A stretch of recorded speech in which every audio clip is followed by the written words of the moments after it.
A paz do Senhor, meus irmãos, glória a Deus. Vamos começar mais um momento da palavra. Que Deus abençoe a vida de vocês grandemente. Agora é momento da gente aquietar o nosso coração, aquietar a nossa alma e deixar Deus falar.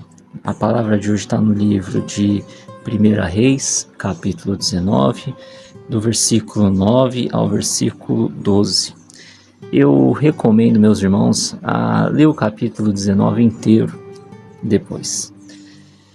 Ela vai falar um pouco sobre o trabalhar de Deus na nossa vida, a forma como que Deus trabalha, vai nos mostrar que a gente não pode desanimar perante as adversidades que a gente tem passado, perante os momentos que deixam a gente com medo, e que Deus tem sempre uma promessa para nós, e que o Senhor é soberano sobre tudo, e nada sai do controle dele.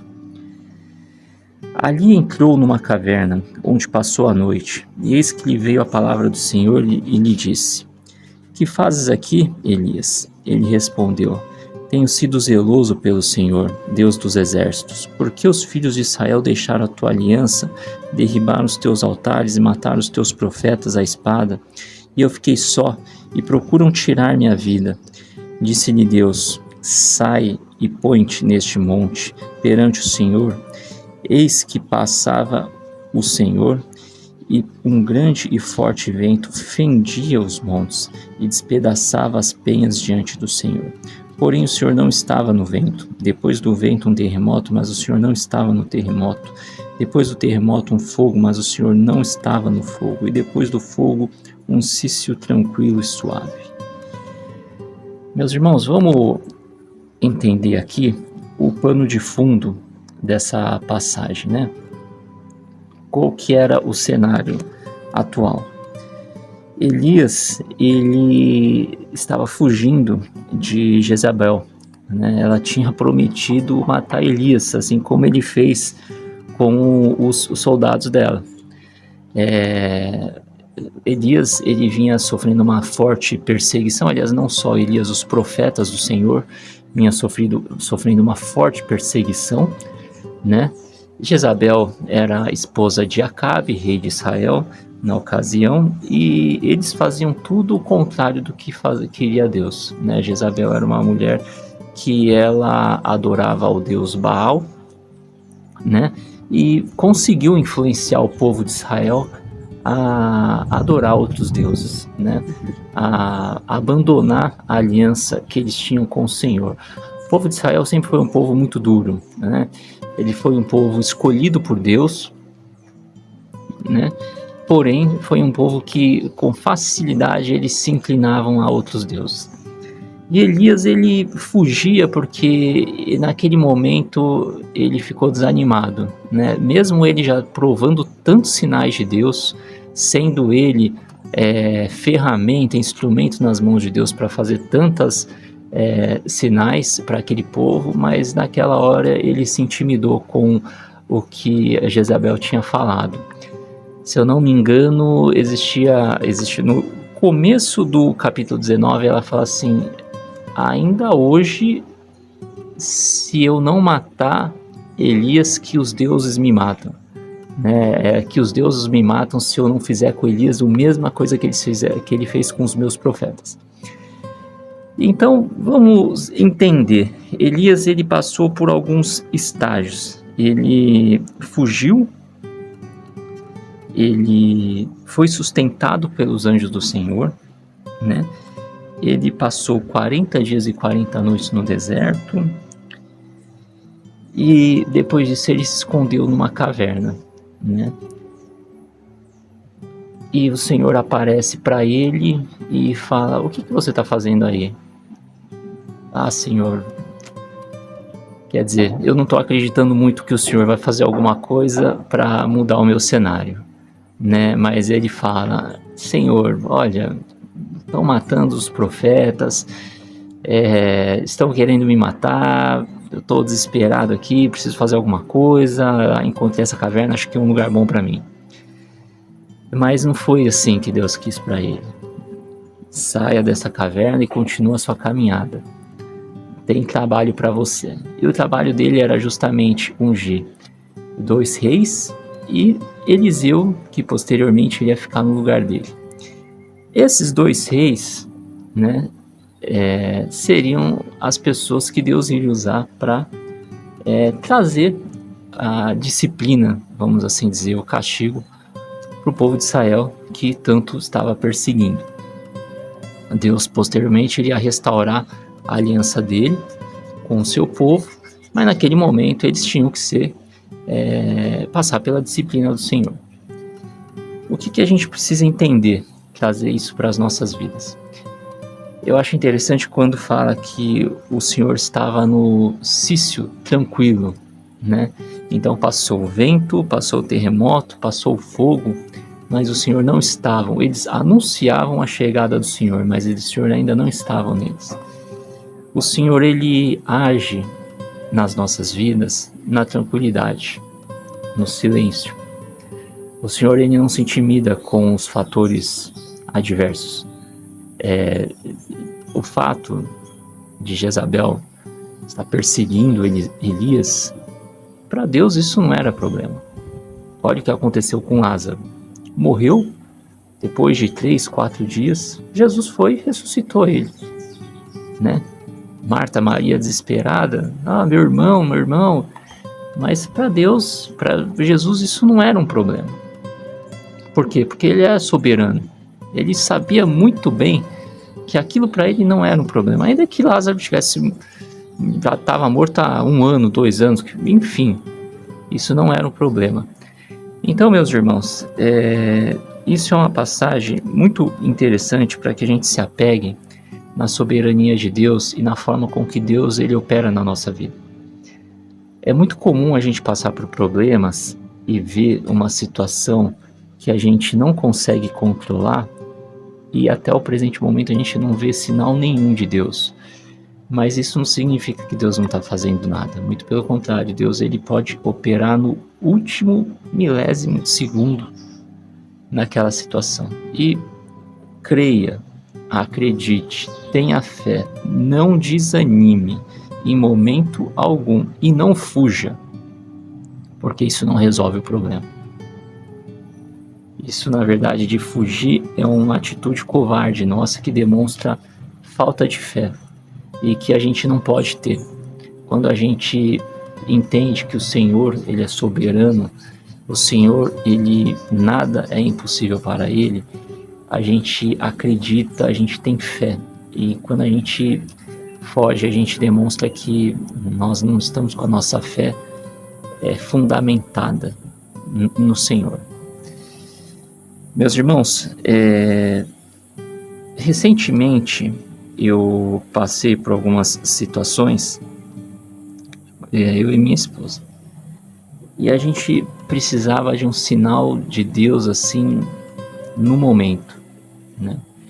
Eu lembro que é uma particularidade até da minha, mas eu vou contar esse testemunho. Eu tinha um comércio e eu precisei fechar o comércio, né? O comércio não estava indo bem e eu orava muito, pedia para Deus uma solução e Deus enviou, que foi realmente finalizar o ciclo naquele lugar. Porém, eu tinha muitos móveis, muitas instalações lá dentro e mercadorias que sustentavam muitos comércios igual o meu.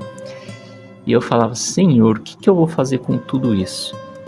E eu fui anunciando, algumas pessoas se achegavam, porém o prazo de entrega do imóvel estava chegando e não compensava, não seria um bom negócio permanecer no imóvel. Bom, o Senhor agiu no último dia de porta aberta daquela loja, né? Às 7 horas da noite, eu não me esqueço, eu tinha que entregar a chave pro proprietário, né? E às 7 horas da noite saiu o último caminhão de um cliente aí que comprou o meu lote de mercadoria. O interessante é que eu olhava para uma prateleira que eu tinha, e era uma prateleira muito grande, ela pegava de uma ponta a outra da parede, e ela tinha seu valor. E eu falava, essa prateleira vai ficar, porque imagina, no último dia, quem que vai vir comprar, a dificuldade que eu vou ter para desmontar, não, eu vou ter que entregar ela pro proprietário, deixar como um brinde, né? Pois o Senhor foi tão bom com a gente, que era meio-dia, entrou uma cliente minha antiga e olhou para a prateleira e falou assim, essa prateleira é bonita, acho que daria certo na minha loja, eu vou comprar essa prateleira, quanto você me faz? Aí a gente definiu um valor. Ela queria tanto que o filho dela ficou lá desmontando a prateleira. Foi uma coisa assim incrível, um sinal de Deus. Eu tive mais de um mês para resolver tudo. Não, eu com as minhas próprias forças não consegui resolver. Foi o Senhor. Tentei fugir de tudo quanto é jeito, mas o Senhor não me permitiu. Em muitos momentos o Senhor falava assim, Rafael, o que você está fazendo aí? Não é aí. Você tem que estar lá, você tem que estar focado em finalizar os vínculos. E isso acontece muito com a gente, quando a gente se depara com um problema muito grande e acha que Deus ele não vai resolver, não vai fazer nada. Irmãos, Deus é Deus. Deus ele não precisa da sua força, da sua vontade. Deus ele pode agir da forma com que ele quiser. E que isso sirva de lição para nós. Elias, em dado momento, ele ficou desanimado. Ele desejou morrer. Elias, né? A palavra logo no início do capítulo 19 fala que Elias ele desejou a morte, mas o Senhor não quis isso para ele. Elias tinha muito que viver ainda, ele tinha que ungir Eliseu, que seria seu braço direito, ele ia substituir ele. Então o seu ministério não encerrou ainda, meus irmãos, muito pelo contrário. Eu não sei pelo que você está passando, se é uma enfermidade, um problema financeiro, se é um problema conjugal, mas o Senhor ele tem muito que fazer. Isso é uma palavra de confiança. Nós devemos confiar no Senhor, né? Quando a gente confia, a gente entrega, a gente definitivamente não questiona, não duvida. Não importa como é que vai ser, mas importa que o Senhor vai fazer alguma coisa. Fato observa que no capítulo 20, o Eliseu Elias encontra com Eliseu e Eliseu não está de braço cruzado. Eliseu estava trabalhando. Então, atenha-se, Deus não chama ninguém que fica desocupado. Deus não opera na vida das pessoas preguiçosas, que estão à toa, que não quer fazer nada. Não é isso que Deus quer para o servo dele. Deus ele quer que você trabalhe. Deus quer que você faça algo, né? E esse algo já está na sua mão, né? Deus quer que você se empenhe nisso. Elias sabia muito bem o que ele queria fazer, o que ele tinha que fazer, mas ele fugia, né? E o Senhor o chamou para isso, né? Para que ele não fuja. Volta lá, sai dessa caverna e continua a caminhada no deserto. Não se intimide com nada. Amém, meus irmãos? Eu espero que essa palavra nutra a sua vida espiritual, seja um alimento, e que Deus o abençoe, fortaleça e guarde você de tudo, e que Ele possa te confirmar em cada momento o que Ele realmente quer fazer com você, quais são as estratégias que Ele vai te dar para você sair desse momento, dessa situação, e que você consiga fortalecer a sua confiança no Senhor. Vamos orar nesse momento. Eu vou fazer uma oração, peço que vocês também acalmem seu coração, sua mente, desliga tudo que está ao seu redor e se concentre, que é momento de falar com o Senhor. Pai Santo, querido e amado, muito obrigado, Deus, por esse dia. Muito obrigado, Senhor Deus, pela oportunidade de levar sua palavra para os seus filhos. Obrigado, Senhor Deus, por falar nos nossos corações, acalmar a nossa mente, o nosso coração. Obrigado, Senhor Deus, por nos escolher para viver aquilo que o Senhor tem para nós. Senhor Deus, nesse momento, pedimos que o Senhor nos perdoe pelas nossas falhas, nossos pecados, nos ajude a ser melhor.